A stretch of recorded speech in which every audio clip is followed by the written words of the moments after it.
Hi and welcome to another episode of Delaware County Political News, Meet the Candidate. Today we are here with Mark Dos Santos, candidate for Ridley Township Commissioner, 2nd District. Mark decided to run after the 2016 presidential election. Mark was born in Newark, New Jersey to immigrant parents. At 17, he joined the Army and served for 3 years, a year of which was spent in Korea, 1 mile from the demilitarized zone. After the Army, he took on many jobs, from line manager at a cosmetic company to phone installation at Bell Atlantic, and he is now a graphic artist. He and his wife, Autumn, live in Swarthmore.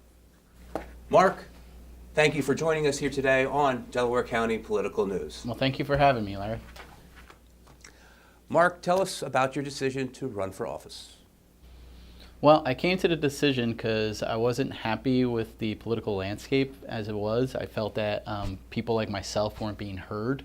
And I'm of the opinion that if you see something that isn't working and you have the ability to fix it, that you should try. So I decided to throw my hat into the ring and run. Is this the first time that you got involved in politics? Yes. I have never in the past thought about running for politics, but as I said, the political atmosphere right now just isn't what I want to see. So I thought perhaps someone like me with my ideas and my views could bring something positive to the political landscape as it is. And specifically, what don't you like about the political atmosphere? It seems to be very one-sided right now. And it seems to be that people aren't so much voting based on what they think is best for them or for their communities. They're voting for their home team. It's become very polarized. It's either you are Republican or Democrat and you're going to vote your side. And I think we need to stop doing that because this isn't a sport. You know, you're talking about people's lives, you're talking about people's welfare, and you need to vote for the person you think is best, that is going to best represent you. You know, that's going to best represent what your beliefs are, what your values are, and what is best for the community. What are your ideas, Mark? In contrast, what would you personally bring to the table? Well, right now, as I said, it seems very one-sided, and I think I could I would hope that I could go in and bring the voice for the other side, and even if I can't sway decisions that would be best for the entire community, at least I would be heard, and these people that would be representing would have some sort of voice in the decisions that are being made. Mark, first of all, I want to thank you for your service in the United States Thank government, in the U.S. Army, I understand? Yes. And you spent a mile in the demilitarized zone, or 1 mile from Yes. the demilitarized zone. Share that experience. So I signed up, did my basic training in Missouri, and then my first posting was in Korea. And I was there for a year. And I had just turned 18 when they sent me over to Korea. So you fly into Seoul, and you're in the base at Seoul, and you're in a room, and they tell you, okay, so we're going to call your name, and there's going to be 3 separate rooms. And after we call your name, we're going to give you a number. So this is room number 1, 2, 3. Just go into your corresponding room with the number. So they call my name, give me my number, which I can't remember what it is at this point. I go into the room, and once the room fills up, drill instructor comes in, slams the door, and says, okay, you guys are going to be at Camp Casey. That is 1 mile from the DMZ. Be aware, if the shit hits the fan, you're not going anywhere. We are merely a speed bump on the way to Seoul. So that wasn't very, nice to hear. Of course not. So, what are the other 2 rooms? Just out of curiosity, did you ever hear where the other 2 rooms went? Well, one remained in Seoul, and then the other one actually had it worse off than me because they're the ones that were actually based on the DMZ. Okay. So you were average. You were the tie. Yeah, we were the second stop, the second speed bump on the way to Seoul. So you get loaded into a truck or a van, and a bus, and you get driven up north. And as we're driving, we're crossing over the bridge, and I notice all the wiring on the bridge, and that's when I realized that the bridges were all had explosives on them, so that they could blow the bridge should an attack happen. And then also we would drive under these giant cement, what I thought was overpasses, like they were in the middle of building overpasses, but they weren't. They were just giant cement over tunnels that were also loaded with explosives, so that they could blow it and block the roads, because apparently North Korean tanks don't do so well off of cement or tarmacs and such, when they go through the mud. So that was another means of slowing them down. So being in Korea was very interesting, knowing all this when you're there, that at any given moment, should the North decide to invade, the likelihood of you getting out is not very good. Nil? Pretty much, at least the post that I was at. Luckily, obviously, nothing happened in the time that I was there, but it is definitely something that you think about every night when you're there. How well did you sleep? Luckily, being 18, in Korea, the drinking age is a little less, so that helped. Okay. That helped. Being able to drink and before going to sleep helped a little bit. Mark, you're a graphic artist. Share that type of work with our viewers, please. Sure. As you said, I'm a graphic artist. Mainly, I do work in the comic book field, illustrating comics, the interiors and covers. I've also done some storyboard work for commercial companies. I've done a couple of movie posters for some independent movies. So basically anything in regards to that, but mainly comics field. Mark, you were so good as to share with us 4 of your popular pieces, favorite pieces. Can you give us the story behind some of them? Wonder Girl and Good Luck Kiss? Sure. Wonder Girl, I think with the Wonder Woman movie being so successful, she's become very popular.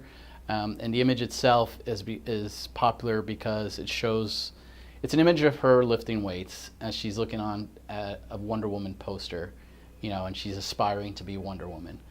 And it's a strong piece, and women, my fans, female fans, seem to gravitate towards because it shows Wonder Girl as a strong character, as opposed to just your typical female comic character. That's actually a good point. You're showing now, modern time, a woman exercising and having great physical strength. Typically or traditionally, how were female characters depicted in comics? Well, that's what I was trying to think of to say without sounding very negative about it. Up to this point, female characters are just basically eye candy. And I was raised by women, strong women. So I think women are just as capable as men, and I like to illustrate that in my pieces. And I think that's a perfect example of it because typically female comic characters aren't shown doing something as simple as lifting weights like male characters are. And that's why I did the piece the way I did, just to show that she's just as capable as anybody else, and she's just as strong, and she has just as many aspirations as her male counterparts. She's aspiring to be a strong character like Wonder Woman. Just out of curiosity, Mark, are there any other strong female characters other than Wonder Woman and Wonder Girl? There's tons of them. Are they the newer characters? How recently did they come on the scene? There's a lot of strong female characters in comics and in literature. Like superheroes? Superheroes. I mean, one of the strongest characters that I enjoy from the Marvel Universe is She-Hulk, because she's strong in both of her forms, because, she's obviously the Hulk, a female version of the Hulk, so she has all the physical strength of the Hulk. But at the same time, when she's not the Hulk, because she has the ability to transform back and forth just like the Hulk, she's a lawyer and a very competent, strong lawyer. So she's one of my favorites because even in both of her versions, she's a strong female character. You know, where Bruce Banner, he's the Hulk, strong, powerful, probably one of the strongest characters in comics. But Bruce Banner, he's always portrayed as like the meek scientist, you know, and that's why I find She-Hulk to be a much stronger character than him. When did she come on the scene? When was she born? Like in the 70s, I think. And how long have comics been around? Since the 40s, 30s. And how about Good Luck Kiss? Tell us about this one. Well, Good Luck Kiss was actually, that was commissioned. A woman commissioned me to do illustration of Batman and Wonder Woman kissing. So I guess they were two of her favorite characters. It also proves to be one of my more controversial prints, only because there's a lot of people that are in the Wonder Woman Superman camp. So when they see Wonder Woman and Batman together, they get a little touchy about it. But so is Wonder Woman cheating on Superman here with no, Batman? well, technically they're not together, but there's always, you know, the fans, they have their choices. But the original illustration she wanted Batman to be dipping Wonder Woman in a kiss, kind of like that V-Day image of the sailor with the nurse. Certainly. And as I was working on it, I felt like that would be betraying the character of Wonder Woman, because again, I believe in the strong female characters, because, you know, she's an Amazonian, so to make her the submissive one in the piece, I felt kind of betrayed that a little bit. Mm-hmm. And I contacted the woman and I had the discussion with her, and in the end she saw my point of view. And so that when you look at the final piece, you'll see that, you know, they're both standing upright, and Wonder Woman is actually taller than Batman to show that she is just as strong as he is. You know, that they are equals in this. And again, it's one of my more popular ones, but again, one of my more controversial ones, only because of the Superman Batman the difference. Did you get any blowback because of she's with Batman and not Superman? Well, it's that whole Twilight thing, Team Jacob, Team Edward. So it's basically the Team Batman, Team Superman thing. So it's a very, for comics fans, they have their own choices as to who she should be with. So the ones that like that idea love the image, and the ones that would prefer her to be with Superman, of course, not that they don't like the image, but I always get the very the side eye for it. I'd like to stay on this topic because Okay. I'm a fan of your work, and you've given us two other prints, Spider-Man and Old Friends. Can you discuss what you were trying to convey in these two prints? I'm a fan of the classics. If you look at the pieces, they're very much inspired by the old Saturday Evening Post covers from like Norman Rockwell and J.C. Leyendecker. Mm-hmm. So I like taking quiet moments from superheroes, showing them more than just your typical superhero poses or superhero actions, because you can get that anywhere. And with Spider-Man, every Spider-Man piece, it's always him swinging or him punching or hanging from something. And people sometimes forget that he's also Peter Parker, and Peter Parker is supposed to be a very intelligent kid. He was a scientist. He is a scientist. So I thought it would be nice to show in the piece a nice quiet moment where he has the mask off and he's just studying, you know, catching up on his studies. And I thought it would also be good for, because a lot of kids like Spider-Man, and I thought it'd be nice if they had a hero who enjoyed the same things that they do, reading, you know, doing science, studying. Not that every kid likes that, but some do, and sometimes that's forgotten when it comes to superheroes. Have you received compliments from some parents in response to this print? I think the best compliment that I had was I actually had a librarian purchase it so she can hang it up in the library of her school. That's high praise. Yes, and, you know, and I believe in that. I think high praise indeed. Yes. So I'm a firm believer of education and anything to promote it.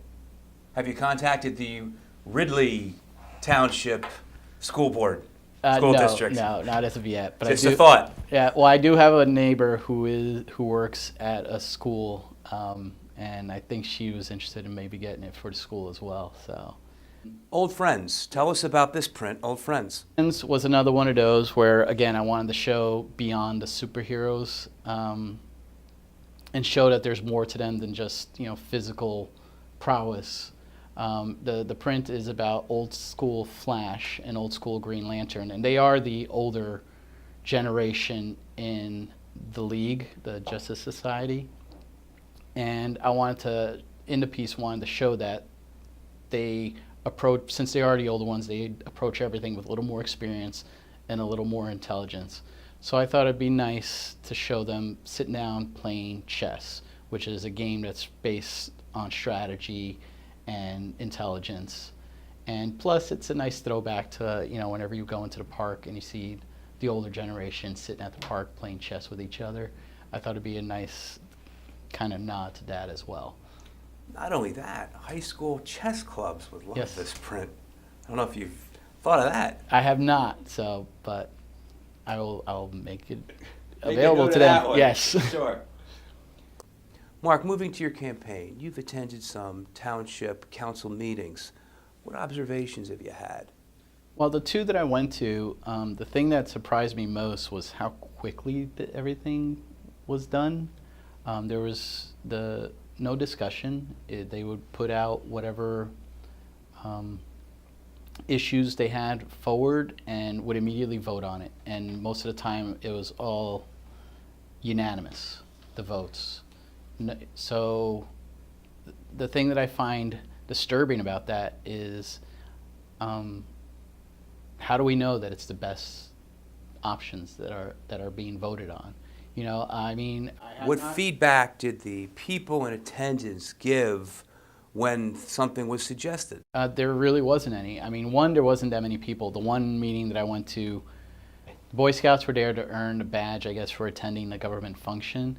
And the meeting was done within like 20 minutes. And this is even after they had brought the Boy Scouts up and introduced and talked to them for briefly.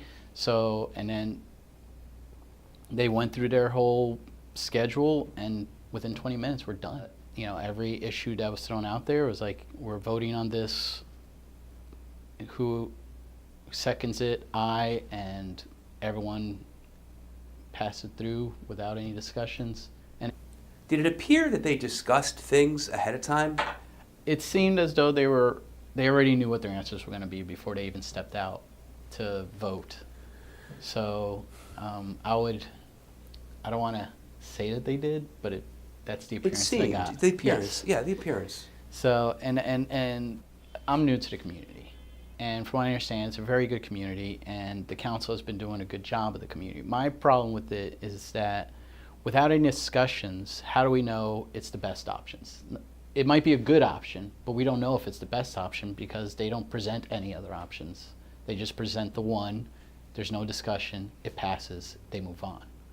What would you bring to the table? Why should the community vote for you? I'll bring discussions to the table. I'll bring transparency, and I'll bring the voice of the minority. The thing is, when I attended those meetings, I wasn't even sure if those were the best options for the community because they didn't give me any other options. And I will bring people other options so that they can actually choose which one they think would be best. Mark, you are a candidate, but also Ridley Democratic Committee. Is that right? Yes. Tell us about the committee, please. Well, the committee right now is small, but we're growing. As I went out and canvassed, I found all the people that were excited, again, to have someone representing them. And the thing is that they don't realize that they can actually help out too by joining the committee. Every little thing they do can help.